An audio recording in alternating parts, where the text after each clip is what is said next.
नमस्कार। The real time update में आप सभी का स्वागत है। मैं हूं आपके साथ देव कौशल। आज हम एक खास चर्चा करेंगे। छत्तीसगढ़ में लोग बाहर से कमाने खाने के लिए आते हैं, 2 नंबरी का काम करते हैं और करोड़पति बनते हैं। जी हाँ, आज से 20-25 साल पहले या 50 साल पहले एक आदमी आता है, रोहित तोमर और वीरेंद्र तोमर बिहार से आते हैं और रोड में अंडा बेचता है। एक भाई गुपचुप का ठेला लगाता है। इस प्रकार का इनका जीवन यापन चलता है। छत्तीसगढ़ में आते हैं, अपना छोटा सा बिजनेस स्टार्ट करते हैं, फिर वही लोग 2 नंबरी अवैध तरीका और गलत तरीके से पैसा कमाने के लालच में कहीं न कहीं गलत चीजें चुन लेते हैं, गलत तरीकों में चले जाते हैं, गलत रास्ते पकड़ लेते हैं, गलत लोग के संगत में गलत तरीके से गलत रास्तों में चले जाते हैं। जी हाँ, आज मैं बात कर रहा हूँ रोहित तोमर, जो कि नामी ग्रामीण गुंडों में शामिल हो गए। सोना चांदी जेवरात पहनने का इनको बड़ा शौक है। बड़ी बड़ी गाड़ी, बड़ी बड़ी बंगला, रुतबा, ये सब चीज का इसको बहुत शौक है। रोहित तोमर और वीरेंद्र तोमर दोनों भाई रायपुर छत्तीसगढ़ में गुंडा, बदमाश, दलाल, लूटमार,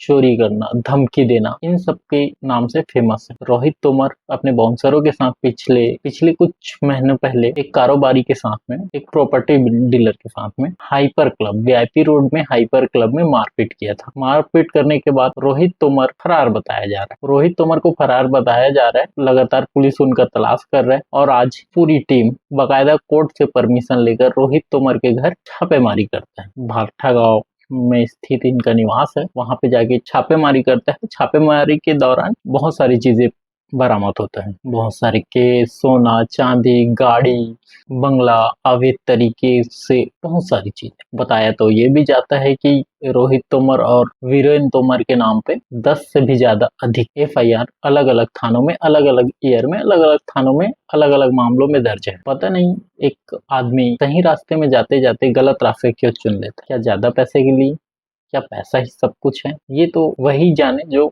गलत रास्ते में जाते हैं, गलत रास्ता चुनते हैं। मैं आपको बता दूं, रोहित तोमर और उनके भाई वीरेंद्र तोमर पेशे से दबंगई, गुंडागर्दी, राजनीति में इनका हाथ है। रायपुर में गुंडागर्दी करता है और प्रदेश भर में पूरा दहशत मचाता है और छत्तीसगढ़ के पूरा प्रदेश भर में इनका भौकाल है। पता नहीं ऐसा क्यों करते हैं इन लोग। गुंडागर्दी करने से शायद अच्छा लगता होगा, लेकिन मैं आपको एक चीज बता दूं, 2 नंबरी का पैसा एक न एक दिन कहीं न कहीं तो चला जाता है।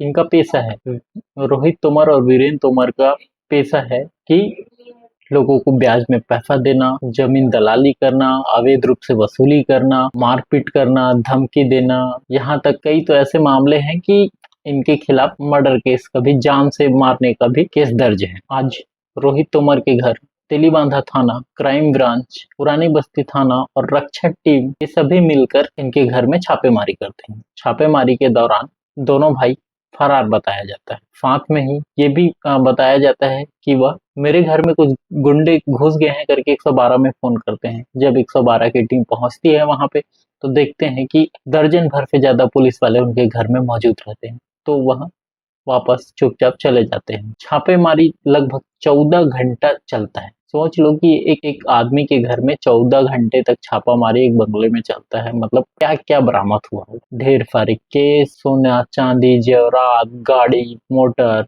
बंदूक, दुनिया भर की चीजें, करोड़ों संपत्ति। पुलिस को देख के फरार। देखते हैं आगे पुलिस क्या कार्यवाही करता है। फिलहाल तो मैं आपको कुछ बता दूं इनके बारे में। लगभग 10 से अधिक एफआईआर दर्ज है अलग अलग थानों में।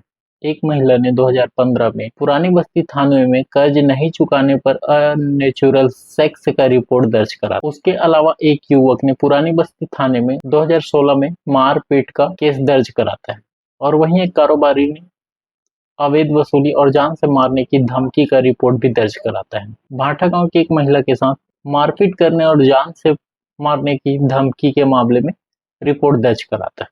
भाठा गांव की महिला 2018 में पुरानी बस्ती थाने में ब्लैकमेलिंग का रिपोर्ट दर्ज कराया। कोतवाली थाने में 2019 में एक महिला ने घूसखोरी और ब्लैकमेलिंग का रिपोर्ट दर्ज कराया। वहीं कबीर नगर के एक कारोबारी ने 2019 को ब्लैकमेलिंग का केस दर्ज कराया। वहीं अमलीडीह के एक व्यक्ति ने गाली गलौज और मारपीट का मामला दर्ज कराया। कुछ दिन पहले वीआईपी रोड के हाइपर क्लब में एक प्रॉपर्टी डीलर के साथ मारपीट करने के मामले में भी इनके ऊपर एफआईआर किया गया। वहीं वीरेंद्र तोमर उर्फ रूबी के खिलाफ एक कारोबारी ने चाकूबाजी का मामला दर्ज कराया 2006 में। वहीं गुढ़ियारी थाने में वीरेंद्र तोमर उर्फ रूबी के खिलाफ 2010 में पैसे का लेन देन को लेकर और मारपीट का मामला दर्ज कराया। और बता दें कि रूबी के खिलाफ 2013 में हत्या का भी मामला दर्ज है। 2016 में मारपीट का मामला दर्ज है। भाटा गांव की महिला 2017 में मारपीट को लेकर FIR दर्ज कराया। साथ पुरानी बस्ती थाना 2019 धोखाधड़ी साथ एक हलवाई के साथ धोखाधड़ी और मारपीट करने का मामला भी दर्ज है। ऐसे कई मामले इन दोनों भाइयों के खिलाफ दर्ज है। अब देखना होगा कि पुलिस आगे क्या कार्यवाही करता है। आपको बता दूं, यही वो रूबी है जो छत्तीसगढ़ी क्रांति सेना के साथ भिड़ गया था। महादेव घाट में पाटा लगाकर अवैध कब्जा करने के प्लानिंग में था। अब सोच लो कि एक आदमी आता है बाहर से छत्तीसगढ़ में, उसको जगह मिल जाता है, निवास मिल जाता है, उसको रोजगार करने के लिए रोजगार भी मिल जाता है। उसके बाद वही आदमी 2 नंबरी का काम करके लूट मार गलत तरीके से पैसा वसूल करके करोड़ों संपत्ति बना लेता।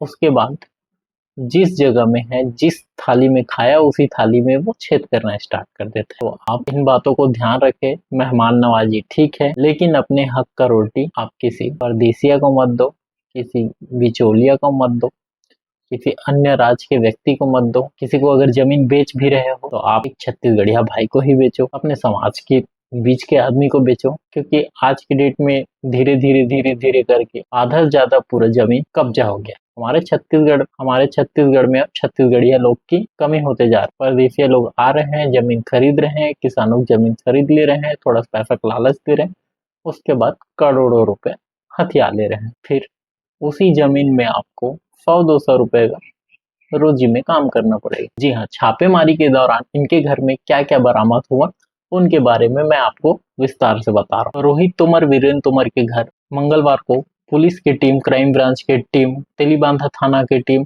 और पुरानी बस्ती थाना की टीम और रक्षा टीम मिलकर बकायदा कोर्ट से आदेश लेकर इनके घर छापेमारी करते हैं। मंगलवार को छापेमारी स्टार्ट होता है और पूरी रात भर चलता है और दूसरे दिन बुधवार को इनके छापामारी लगभग 14-15 घंटे के बाद इनका छापामारी खत्म होता है। इनके घर फिर लाखों करोड़ों रुपए की संपत्ति बरामद होता है। साथ ही सोना, चांदी, जेवरात, लग्जरी 4 पहिया वाहन और बंदूक, पिस्टल, राइफल, जिंदा कारतूस इत्यादि चीजें भी बरामद होता है। इनके घर में 734 ग्राम सोने का जेवरात, 125 ग्राम चांदी का जेवरात, BMW car CG04 LC 111 4x4, इसके अलावा थार गाड़ी CG04 TA 007 का बहुत शौक है। इसके अलावा ब्रेजा गाड़ी CG04 NS 1979 भी बरामद। ब्रेजा गाड़ी CG04 NS 1979 के साथ CPU,